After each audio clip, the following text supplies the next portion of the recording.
Good day everyone. Today let us explore the country of Turkmenistan, a nation in Central Asia known for its rich culture, story, and natural resources.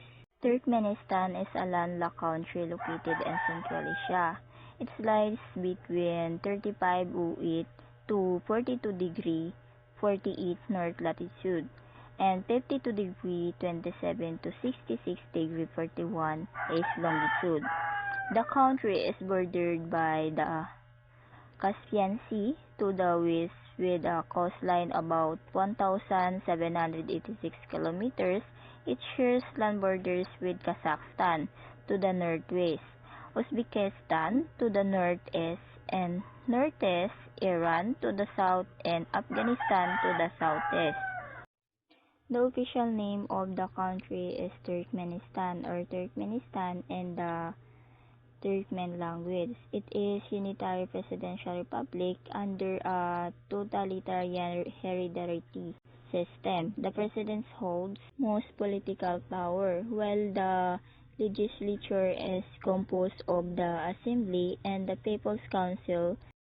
The current president is Sendar, and the Gurbanguly Berdimuhamedow serves as chairman of the People's Council. Turkmenistan is divided into 5 provinces, also called wilayats, and one capital city with provincial status: Ahal, Balkan, Tasugos, Libap, and Meri, with Ashgabat as the capital city. In 2025, Turkmenistan's nominal GDP is estimated at around $72.12 billion, while its GDP is about $152.61 billion. The per capita nominal GDP is approximately $10,801, and the per capita PPGDP is around $22,856. The country economy is mainly driven by natural gas, oil, and cotton. In 2024, exports reached about $15.2 billion, while imports were around $5.1 billion. Its major trading partners include Russia, Iran, Turkey, China, and Italy. Most of the population are ethnic Turkmen, making about 86.7%. Minority groups include Uzbeks, Russians, and Baloch. The official language is Turkmen, and the Russian is widely used for communication between ethnic groups. About 95.8% of the population practice Islam, mostly Sunni. Turkmenistan is famous for its hand-nut carpets, which are considered national treasures. Its tribal pattern has a special meaning and story. Traditional clothing is also important.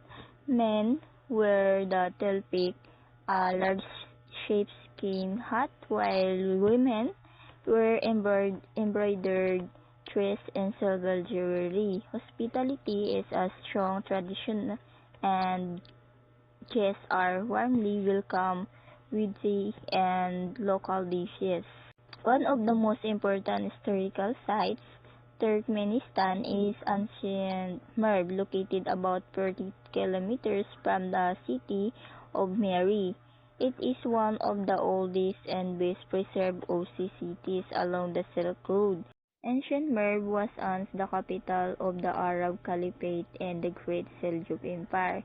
Today, it is a UNESCO World Heritage Site known as the Mother of Cities and Khorasan. Its ruins reveal the story of Zoroastrianism, Buddhism, Christianity, and Islam in Central Asia. Turkmenistan is a nation rich in story, culture, and economic importance, a true hidden gem in the heart of Central Asia.